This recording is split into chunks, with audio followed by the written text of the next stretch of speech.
I have no patience for anyone this school year. If I walk in on the first day and I see that one kid still saying the same memes from last year, I swear I will follow you home. Like, what the hell do you mean? Good boy. Or 6'7". It was funny 2 months ago. What makes you think it's gonna be funny now? Anyway, if I'm at break time and I see them new annoying-ass year 7s talking about some Dame Unger or 24K karat gold Labubu or 6.7 or whatever was fucking trending 2 months ago, I will strangle myself. Let's not talk about the teachers that can't pronounce names for shit. Some kid's name is Bobby, and they pull out the most random name. Good morning, baboon! What?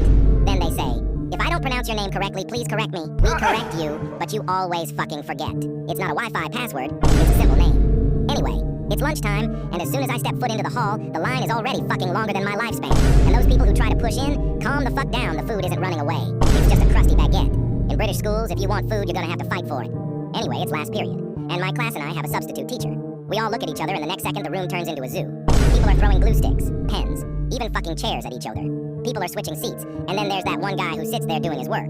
Like, Simon bruh, do you not like having fun? Then the substitute just stands there with a stack of papers like they weren't trained for this level of chaos. Please come everybody, please be respectful. But you can even hear them because of the absolute ruckus everyone is making anyway.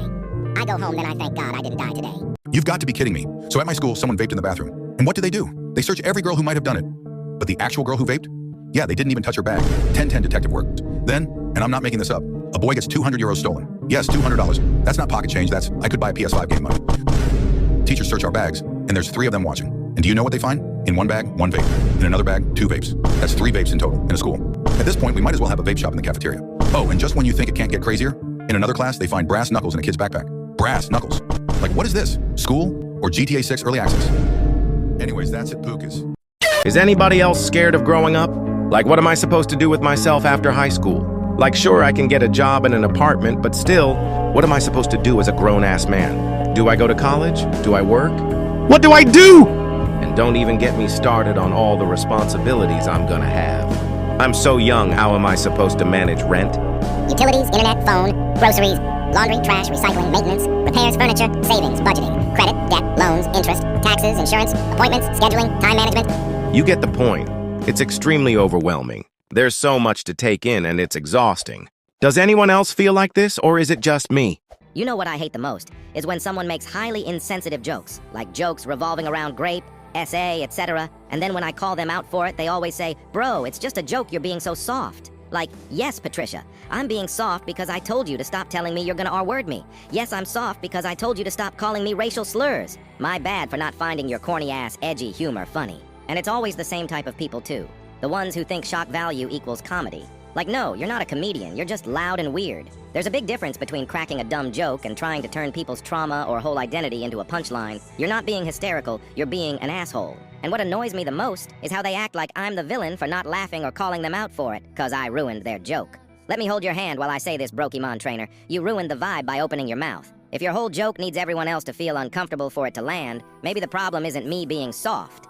Maybe it's just you being unfunny and extremely insensitive to real-life situations. Alright, maybe this isn't just me, but has anyone else struggled with overthinking in their relationship? Like, I trust my partner, I really do. But lately, my overthinking has been through the roof. My partner works, and I'm currently unemployed. I've been struggling to get a job with my shitty past experience, so naturally, she's ahead of me in that aspect. And with that, she's made new friends. Cool, I get it, have a social life. But when things start happening behind my back, like turning off her location, never calling me, or not telling me what she's doing, it gets harder and harder not to spiral. I know I'm an introverted, insecure person. I've come to terms with that. But when the signs are right in front of my face, how am I not supposed to overthink? Here's the kicker. My partner is a lesbian. Whatever? Cool. But one day, I find out she and her friend made a Sims file together where they're married with 2 cats and a dog. Some people might say, relax, it's just a joke. But tell me how I'm supposed to take it lightly when my partner sits next to this friend and literally makes their Sims have the boombaya in front of me. They're giggling and having fun, while I sit there in silence because speaking up would ruin the vibe. And this isn't even the first time her friend has blatantly disrespected me right in front of her. Yet every time I bring this up to others, I get told I'm just overthinking everything. But tell me, does this really sound like overthinking? Because honestly, it really does feel like more than just overthinking. This friend is constantly giving her little gifts like matching bracelets. They hang out every Saturday, sometimes even during the week, and on top of that, they have sleepovers. And God only knows what happens when they're alone. At some point, it stops feeling like insecurity and starts looking like disrespect. Maybe my mind runs wild, sure, but it's only because the evidence keeps stacking up in front of me. And I can't just sit here pretending it doesn't sting, pretending it's all in my head when my gut is screaming that something isn't right. So school just started not long ago, and I'm already forming one-sided beef with all the people in my school. Tell me why everybody is already annoying as fuck like Twin. We just got back and y'all are already putting in overtime to get on my nerves. The other day, this girl in my class who was literally just minding her business was taunted by one of the more relevant girls who turned to her and said, "No, it's okay, we're besties, right?" While her little friend group cackled in the background. Buddy, you aren't her bestie. You're a tired-ass, mean girl who's insecure, so you try to humiliate others to make yourself feel good. Don't even get me started on the boys in our school. Every 2 seconds, they're screaming about 6-7 mangoes and 24-karat gold Labubu's. Brotato chip, it's 7 in the morning, nobody is belly laughing because you're bringing up washed-out old brain rot slop, I promise you.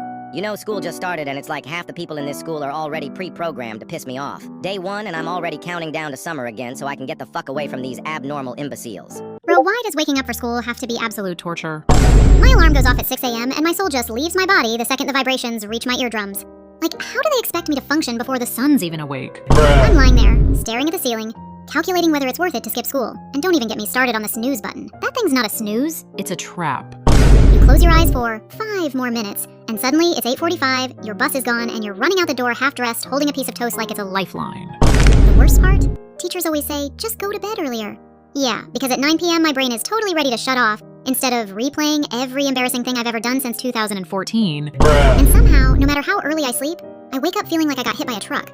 Meanwhile, my parents are like, when I was your age, I woke up at 5. Cool. When you were my age, dinosaurs were still Roaming the earth. Times have changed, let me complain. And honestly, mornings shouldn't even exist. Like, who decided we had to be productive before coffee, before sunlight, before my brain Even loads. School at 10 a.m.? Fine. School at 7? Nah. That's a war crime. Subscribe if you relate. We all had that one friend who couldn't watch anything as a kid. We're in 5th grade quoting SpongeBob, laughing about Patrick being dumb, and here comes that kid like, "Oh, I'm not allowed to watch SpongeBob. My mom says it's inappropriate." Inappropriate? It's a starfish in shorts. Relax. And it never stopped there. Cartoon Network was banned. Disney Channel was apparently sinful. Nickelodeon was somehow corrupting the youth. Meanwhile, the rest of us are living our best lives with Drake and Josh and Hannah Montana, and they're just standing there like they're visiting from another dimension. Their whole pop culture experience was VeggieTales on loop. And even then, their mom skipped the episode where Larry the Cucumber got too sarcastic, like that was some Gateway sin. You'd go to their house, turn on the TV, and suddenly you're 9 years old watching a 6-hour documentary on migratory birds. And the wildest part, they acted like we were the weird ones. Nah, they missed the entire childhood starter pack. Snoopy. Why do all the new Roblox avatars look like pick-me girls and emo boys? Like, bro, I log in and every female Avatar has giant lipstick. massive eyelashes, and poses like they're trying to flirt with every single player in the server. And the male avatars? Bro, every guy Has that emo haircut. hoodie's bigger than the map, and they're standing, they're always trying to look mysterious. And don't get me Started on the usernames. everything's like Hot Queen 69 or Sad Boy XXX. They're all just wandering around, trying to e-date or act edgy. swiping for attention. Like it's a Roblox Tinder. Meanwhile, I'm just trying to play the game without getting asked, "Wanna marry?" every 5 seconds. Like, what has Roblox even become? Am I the only one who fucking hates those cringe-forsaken avatars in Rants? And they do the easiest hobby. Yet they still fall. It's honestly so annoying. They also always use the Adam voice. Like, Can't you pick a different one? Why? and they always slow down the text to make it funnier. It's not funny. It's cringe and obnoxious. They also use different voices to make it Funnier. It's fucking annoying. They also end the video with, anyways, Jawas out, or pumpkin. And then just when they made progress in the obby, they Why? Is there a reason? Do you have one? Pumpkin! I'm gonna diss my classmates, and I hope they don't find my channel. There's absolutely no way they can find my channel. I'm literally the quiet kid. So, I had the second day of school today, which was... oh my god, my echo. I had the second day of school today because I go to a rich classy school. Just kidding, we're actually kind of broke. When I tell you there are so many egotistical kids there. So we do 5th through 12th, and right now I am in high school. It is exhausting, honestly. I can't wait to graduate. Dang it, that's gonna suck too. But back to the point, I'm in this class called oral interpretation because I suck at public speaking, which is why I'm hiding behind the camera right now. And it's a pretty okay class. Usually our classrooms consist of 8 to 12 people. For this one we have like 15. The teacher is actually really nice. Let's call him Bob. Bob is like so chill. Anyway, today we did class presentations on ourselves. So like a 1-minute talk about who you are, just 1 minute about yourself. There's this one girl. Her name is Pencil. Because there's pencils right next to me. I'm gonna go with that. Pencil went up first. And she's the queen of egotistical. Like, I generally cannot deal with this girl. I've hated her since last year when there was some allegations against her. I don't know if they were true or not, but like, I still don't like her because she gives off the energy that those rumors were true. Like, I find it really hard to believe they're fake. I'm not gonna talk about them because it's not really my business. Pencil went up. I'm not even joking when I say this. The only thing that she was talking about the entire 3 minutes. Like, I'm not even kidding. She would say, I'm such an amazing person. I am so amazing and extremely funny. This girl did not make me laugh once. None of the people in the classroom, besides that one girl, let's call her Eraser, because she always stuck to her like Eraser to a pencil. Eraser is the only one laughing. She's like, see, Eraser thinks this is funny. Why are you guys laughing? Why are you guys laughing? Am I muted? I generally hate throwing shade to people that I don't even know, but she gave off the worst first impression. Because what do you mean you're gonna spend 3 minutes just talking about what an amazing person you are instead of any like quality traits? Like, I'm not trying to offend anyone who has like a big ego. As long as you're able to like tame it and be considerate of other people's feelings, instead of like acting like you're superior to everyone else in the classroom, which is what this pencil girl was doing. Can you actually talk about your characteristics? I'm an amazing person. You guys don't laugh at my jokes, then you suck kind of attitude. She acted like she owned the room just because she went with the same teacher last year. Girl, that's embarrassing. I can't. Why is the school nurse so pointless? Like, bro, you're in class, your head is pounding, Your stomach is doing backflips. you finally get a pass to the nurse's office. You walk in, Thinking you're about to get some real medical help. you are not entering a clinic. You are entering an interrogation room, The nurse looks at you like you're an NPC trying to glitch out of the main quest. which is math class. She asks you a million questions. Are you sure you have a headache? Did you drink enough water? Did you eat breakfast? Bro, this is not a detective show. After this full-blown investigation, she goes to her cabinet and pulls out the one item that solves every problem. A single ice pack. Got a headache? Ice pack. Stomach hurts? Ice pack. You think you broke your arm? Here's an ice pack. Now walk. Would never, ever, ever hurt me.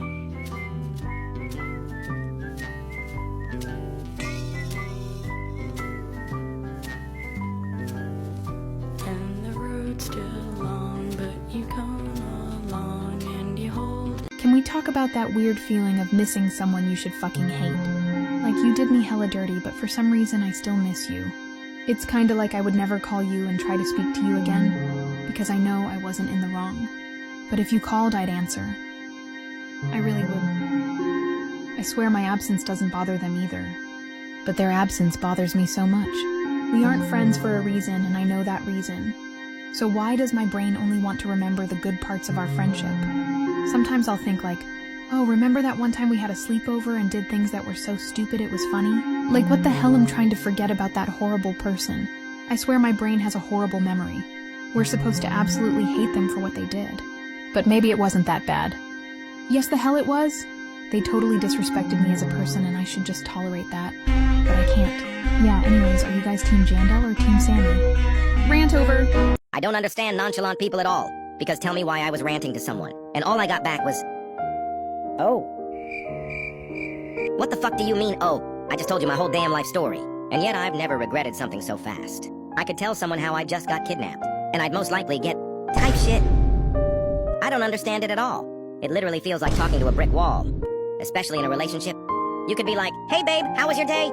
And you'll get, how about you? If I ever get a text having who or you in it, guess what? You're blocked. Don't text my phone saying I or E either. Because guess what? I am blocking you. Is it just me that actually enjoys long bus rides? Like pretty much every weekend, I go on a 45-minute 2-hour bus trip to see my boyfriend. And I don't know why, but it's just so fun and relaxing. Like I'm sat there at the back of that musty dusty stagecoach double-decker, living my best life. Sat on TikTok or listening to James Marriott on full blast with my AirPods in. And looking out at the same old scenery. But it's just so peaceful. And I see those regular passengers who come on the bus every Saturday morning. The old woman with her huge trolley, who always gets off at the posh stores. The same kid who works in Tesco and gets on at the same stop as me. And then when I finally get to the bus station and see my boyfriend, he always treats me to a bacon turnover for breakfast, and then a Monster Energy to drink. And then we go around all of my favorite stores. And we stock up on our snacks for when we go back to his house after. It's the same thing with long car trips too. I go on holiday to Wales every year. And I find the drive up there so fun and exciting. Just chilling in the back with my phone and tablet and a few drinks and snacks. And getting more and more excited when we get closer and closer to our lodge. So yeah, does anyone else get excited over long trips like me? Tell me in the comments. Anyways, I'm out. I genuinely fucking hate group projects. It's 10 times worse when you don't even get to pick your partners. So I'm forced to do a stupid research project on an organization with 2 other people. I'm chill with one cause he's my friend. But the other? I'm gonna fucking punch her! Now me and my friend never met this girl, so we tried to be as nice as possible. I was in charge and told my partners what their tasks were while I gathered some basic research. I had 2 full pages of research in 20 minutes, so I decided to take a break and see what my partners did. My friend was trying, and had about a quarter of what I had. Meanwhile, the other girl was fucking doodling the entire time and did no research. I stayed cool, and we started on the slideshow, separating them out for one person to do, since we had 3 slides. I volunteered to take the biggest chunk of work because I was worried my partners were incapable of that, no offense. Let's just fast forward. I ended up doing basically all 3 slides, and the girl hadn't even opened them. And all she did was touch up her fucking lip gloss and play games while I was so stressed out about it because we were already overdue and behind on the assignment. So you know what the fuck I did? I didn't eat at lunch just to finish this project, and did not put her name on the project. I put my friend's name on it since he agreed to do the presenting part. Her pretty privilege will not save her ass from getting a 0 on a project grade. Anyways, Bonesaw out.